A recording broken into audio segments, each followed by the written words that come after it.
ಮೈಸೂರಿನ ನಂಜನಗೂಡು ನಗರದ ನಂದಿ ಕನ್ವೆನ್ಷನ್ ಹಾಲ್ನಲ್ಲಿ ನಂಜನಗೂಡು ಪಟ್ಟಣ ಪೊಲೀಸ್ ಠಾಣೆಯ ಇನ್ಸ್ಪೆಕ್ಟರ್ ಸಿಎಂ ರವೀಂದ್ರ ಹಾಗೂ ಸಂಚಾರಿ ಪೊಲೀಸ್ ಠಾಣೆಯ ಪಿಎಸ್ಐ ಕೃಷ್ಣಕಾಂತ್ ಕೋಳಿ ನೇತೃತ್ವದಲ್ಲಿ ಆಟೋ ಚಾಲಕರು ಮತ್ತು ಮಾಲೀಕರ ತುರ್ತು ಸಭೆ ನಡೆಸಲಾಗಿದೆ. ಈ ಸಭೆಯಲ್ಲಿ ಆಟೋ ಚಾಲಕರಿಗೆ ಕಾನೂನು ಅರಿವು ಮೂಡಿಸುವಂತಹ ಜೊತೆಗೆ ಮಾದಕ ವ್ಯಸನ ತಡೆಗಟ್ಟುವಂತಹ ಕುರಿತು ತಿಳಿಸಲಾಗಿದೆ.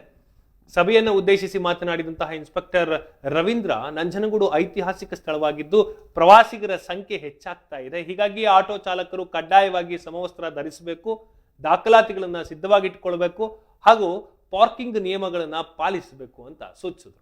ಜೊತೆಗೆ ಶಾಲಾ ಮಕ್ಕಳುಗಳನ್ನ ಕರೆದುಕೊಂಡು ಹೋಗುವಾಗ ಎಚ್ಚರಿಕೆ ವಹಿಸಬೇಕು ಮತ್ತು ಮೀಟರ್ ಅಳವಡಿಸುವಂತಹದ್ದು ಕಡ್ಡಾಯ. ತುರ್ತು ಸಂದರ್ಭದಲ್ಲಿ 112 ಸಹಾಯವಾಣಿಗೆ ಕರೆ ಮಾಡಬಹುದು.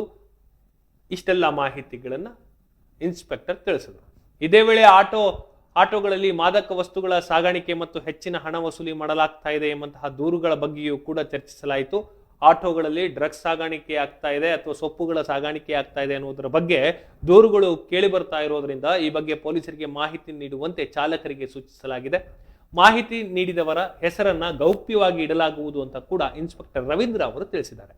ರೈಲ್ವೆ ನಿಲ್ದಾಣದಿಂದ ಶ್ರೀಕಂಠೇಶ್ವರ ಸ್ವಾಮಿ ದೇವಸ್ಥಾನಕ್ಕೆ ಹೋಗುವಂತಹ ಪ್ರಯಾಣಿಕರಿಂದ ಆಟೋ ಚಾಲಕರು ಹೆಚ್ಚುವರಿ ಹಣವನ್ನು ವಸೂಲಿ ಮಾಡ್ತಾ ಇದ್ದಾರೆ ಎಂಬ ಆರೋಪಗಳ ಬಗ್ಗೆಯೂ ಕೂಡ ಚರ್ಚಿಸಲಾಯಿತು. ಸುಮಾರು 500ಕ್ಕೂ ಹೆಚ್ಚು ಆರೋಪಿಗಳು ನಂಜನಗೂಡಿನಲ್ಲಿ ಸಂಚರಿಸ್ತಾ ಇದ್ದು ಕೆಲವರು ಡ್ರಗ್ಸ್ ಸೇವಿಸ್ತಾ ಇರುವಂತಹದ್ದು ಕಂಡು ಬಂದಿದೆ. ಆದ್ದರಿಂದ ಚಾಲಕರು ಸಂಚಾರಿ ನಿಯಮಗಳನ್ನು ಕಟ್ಟುನಿಟ್ಟಾಗಿ ಪಾಲಿಸಬೇಕು, ನಿಯಮ ಉಲ್ಲಂಘಿಸಿದವರ ವಿರುದ್ಧ ಕಾನೂನು ಕ್ರಮವನ್ನ ಕೈಗೊಳ್ಳಲಾಗ್ತದೆ ಅಂತ ಕೂಡ ಎಚ್ಚರಿಕೆ ನೀಡಿದರು. ಈ ಸಭೆಯಲ್ಲಿ ಸಂಚಾರಿ ಪೊಲೀಸ್ ಠಾಣೆಯ ಸಿಬ್ಬಂದಿಗಳಾದಂತಹ ರವಿಕುಮಾರ್, ಮಹೇಶ್, ಕೃಷ್ಣ ಸೇರಿದಂತೆ ಹಲವರು ಆಟೋ ಚಾಲಕರು ಮತ್ತು ಮಾಲೀಕರು ಕೂಡ ಭಾಗವಹಿಸಿದ್ದರು.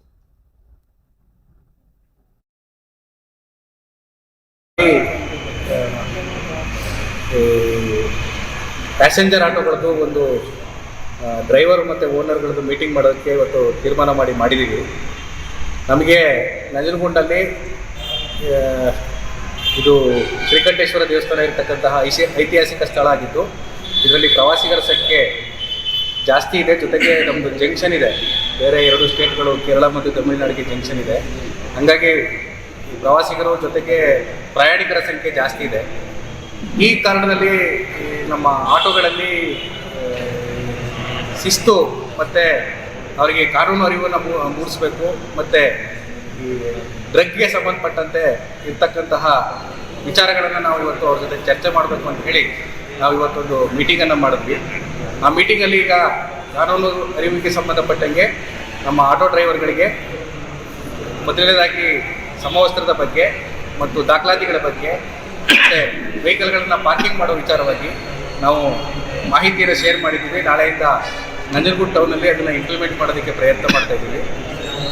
ಮತ್ತು ಆಟೋಗಳಲ್ಲಿ ಈ ಚಿಕ್ಕ ಮಕ್ಕಳು ಆಟೋಗಳನ್ನು ಓಡಿಸ್ತಾ ಇರೋದ್ರ ಬಗ್ಗೆ ಏನು ನೀವು ಕಂಪ್ಲೇಂಟ್ಗಳನ್ನು ರೈಸ್ ಮಾಡಿದ್ದೀರಿ, ಆ ವಿಚಾರವಾಗಿಯೂ ಸಹ ಕ್ರಮವನ್ನು ಕೈಗೊಳ್ಳೋದಕ್ಕೆ ಪ್ರಯತ್ನ ಮಾಡ್ತೀವಿ. ಮತ್ತು ಏನು ವಿಚಾರಗಳನ್ನು ನಿಮ್ಮ ಹತ್ರ ಚರ್ಚೆ ಮಾಡಿದ್ದೀವಿ, ಈ ಮಾದಕ ವಸ್ತುಗಳನ್ನು ತಡೆಯೋದಕ್ಕೆ ಏನೇನು ಕ್ರಮಗಳನ್ನು ತೆಗೆದುಕೊಳ್ಬೇಕು, ಮತ್ತು ಅದು ನಮ್ಮ 1933 ಈ ಟೋಲ್ ಫ್ರೀ ನಂಬರು, ಮತ್ತು 112 ಮತ್ತು 1930 ಮತ್ತು 1908 ಈ ಥರದ ಟೋಲ್ ಫ್ರೀ ನಂಬರ್ಗಳ ಬಗ್ಗೆ ನಿಮಗೆ ಮಾಹಿತಿಯನ್ನು ನೀಡಿದ್ದೀವಿ. ಮತ್ತು ಸೋಷಿಯಲ್ ಮೀಡಿಯಾಗಳಲ್ಲಿ ಇದು ಪೋಸ್ಟ್ಗಳನ್ನು ಶೇರ್ ಮಾಡೋದು ಮತ್ತು ಲೈಕ್ ಮಾಡೋ ವಿಚಾರವಾಗಿಯೂ ಸಹ ಈ ಇರ್ತಕ್ಕಂತಹ ಅಂಶಗಳ ಬಗ್ಗೆ ನಿಮ್ಮ ಹತ್ರ ಚರ್ಚೆ ಮಾಡಿದ್ದೀವಿ. ಡ್ರಗ್ ಅಡಿಕ್ಟ್ ಆಗಿದ್ದಾರೆ ಅನ್ನೋದ್ರ ಬಗ್ಗೆ ನಿಮಗೆ ಮಾಹಿತಿ ಇದೆ. ಅಟ್ಲೀಸ್ಟು ಇಂಥವ್ರು ಸ್ವಲ್ಪ ಈ ಥರ ಚಟುವಟಿಕೆಯಲ್ಲಿ ಇದ್ದಾರೆ ಅಂತ ಹೇಳ್ಬಿಟ್ಟು ಗೌಪ್ಯವಾಗಿ ಹೇಳೋದಕ್ಕೆ ಕಷ್ಟ ಯಾರಿಗೂ ಇಲ್ಲ.